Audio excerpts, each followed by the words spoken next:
एक दफ़ा की बात है, बजमासन गांव में कब्रिस्तान के पास एक स्कूल था जो कि बहुत ही पुराना और सुनसान था। गांव के बच्चे इस स्कूल में पढ़ने नहीं जाना चाहते थे, लेकिन उनके माता पिता उनको ज़बरदस्ती स्कूल पढ़ने के लिए भेजा करते थे, क्योंकि उनके पास कोई रास्ता जो नहीं था। मम्मी, मैं स्कूल नहीं जाऊंगी, मुझे बहुत डर लगता है। अरे राधा, तुम्हारा तो रोज़ का ही ड्रामा हो गया है। मम्मी मम्मी, मैं स्कूल नहीं जाऊंगी। मैंने तुम्हारा लंच तैयार कर दिया है, जल्दी से स्कूल जाओ, छुट्टी नहीं होगी। राधा रोज़ अपनी मम्मी को मना करती थी कि उसने स्कूल नहीं जाना, लेकिन उसकी मम्मी उसे स्कूल भेज ही देती थी।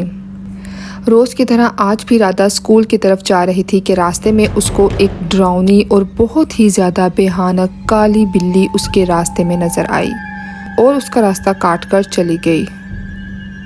राधा बहुत ही ज़्यादा डर जाती है और भागना शुरू कर देती है। कहीं नहीं रुकती, सीधा स्कूल जाकर ही रुकती है। तभी उसकी दोस्त उससे कहती हैं, राधा, क्या हुआ? तेरे चेहरे का रंग क्यों उड़ा हुआ है? तुम्हारी सांस क्यों फूल रही है? रास्ते में कोई भूत देख लिया क्या? आज तो अनहोनी होने वाली है, लिख कर रख लो। वो काली बिल्ली कितनी ज्यादा भयानक थी और उसने मेरा रास्ता काटा। जरूर कुछ तो होने वाला है। वो काली बिल्ली बहुत खतरनाक थी, बहुत बहुत खतरनाक थी। अरे राधा, इसमें कौन सा कोई बड़ी बात है? तू तो रोज ही कहती है आज कोई अनहोनी होने वाली है और होता कुछ भी नहीं। हम कई सालों से सुनते आ रहे हैं, माना कि हमारा स्कूल कब्रिस्तान के पास है, लेकिन ज़रूरी नहीं कि कब्रिस्तान में भूत होते हों। ये तो बस हॉरर मूवीज़ में ही होता है। मैंने एक हॉरर मूवी देखी थी जो सच्ची घटना पर आधारित थी। वहाँ एक हॉस्टल था जो कब्रिस्तान के पास था और उस कब्रिस्तान में भूत रहते थे और एक भूत ने हॉस्टल पर एक दिन हमला कर दिया और सब बच्चों की जिंदगी अजीरन कर दी थी। यहाँ क्या हो रहा है? तुम लड़कियों की कभी बातें ख़त्म नहीं होती। जब देखो बस बातें बातें बातें। चुपचाप अपनी क्लास में जाओ और आइंदा मैं तुम लोगों को यूं बातें करते हुए ना देखूं। फिर वो सब ही अपनी क्लास में चले जाती हैं। राधा को पता नहीं क्यों आज स्कूल में कुछ अच्छा होता नज़र नहीं आ रहा था। उसे ऐसा लग रहा था कि जैसे स्कूल में कोई साया भटक रहा है और वो डर से एक जगह बैठी रहती है। उसके दोस्त उसको छेड़ते रहते हैं। ऐसे ही लंच टाइम हो जाता है और राधा वॉशरूम जाती है और तभी वॉशरूम से उसे किसी के गाने की आवाज़ आती है।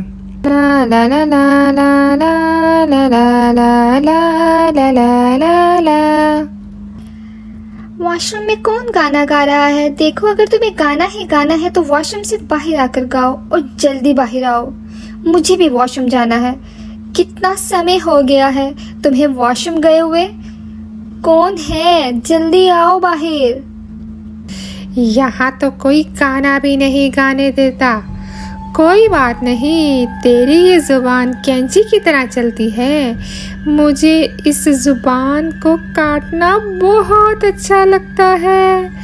आज के बाद तू कभी नहीं बोल पाएगी और मुझे कभी भी डिस्टर्ब नहीं कर पाएगी। और उसी वक्त राधा को वॉशरूम का दरवाज़ा खुलता नज़र आता है, लेकिन वॉशरूम से बाहर कोई नहीं आता। फिर जब राधा वॉशरूम की तरफ बढ़ती है तो वो चुड़ैल राधा पर हमला कर देती है, जिससे राधा की ज़ुबान और दांत ज़ख्मी हो जाते हैं। और जब राधा बाहर आती है तो उसके मुंह से खून बह रहा होता है, जिसे देखकर उसकी दोस्तें बहुत परेशान हो जाती हैं। हाय राधा, इतनी जोर कर तुम चला रही थी, तुम्हारे मुंह से इतना खून बह रहा है। ओह माय गॉड, तुम्हें तो जल्दी से डॉक्टर के पास लेकर जाना पड़ेगा, वरना तुम्हारा खून बंद ही नहीं होगा। राधा को फौरन डॉक्टर के पास ले जाया जाता है और डॉक्टर उसकी टीचर से कहती हैं कि अब राधा कभी नहीं बोल सकती। मगर ऐसा क्यों हुआ? उसे हुआ क्या है डॉक्टर? उसके मुंह में जुबान नहीं है और दांत भी सब टूट चुके हैं। शायद गिरकर उसकी जुबान कट गई। राधा, आखिर तुम्हारे साथ हुआ क्या? लेकिन राधा बहुत परेशान सहमी थी और थर थर कांप रही थी, जैसे वो जानती थी कि इसके साथ ये सब किसने किया और किसी को कुछ नहीं बताती। ऐसे ही समय बीतता गया।